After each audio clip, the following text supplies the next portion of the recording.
এই লোকের ফ্যামিলিকে সন্ধান পেয়ে থাকেন, তাহলে আমি দৃষ্টি আকর্ষণ করে বলছি আপনাদের, অতি দ্রুত তাকে পাবনা পাঠান।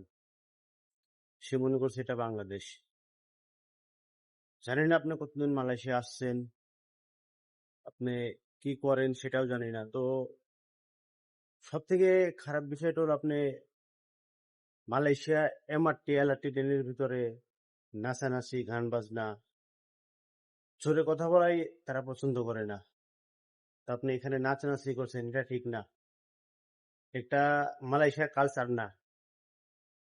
আপনি বাংলাদেশের কালচার মালয়েশিয়াতে নিয়ে আসার চেষ্টা করেন না ভাই।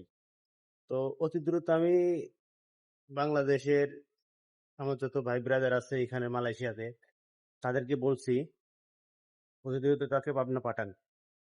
কারণ তার জন্য আমি পার্সোনালি পাবনা মেন্টালের কথা বলছি, 17 নম্বর সিট তার জন্য খোলা রাখছি। গেলে পরে ভর্তি করে নেবে, সমস্যা নেই। আপনারা তাকে অতি দ্রুত পাবনা পাঠানোর ব্যবস্থা করেন।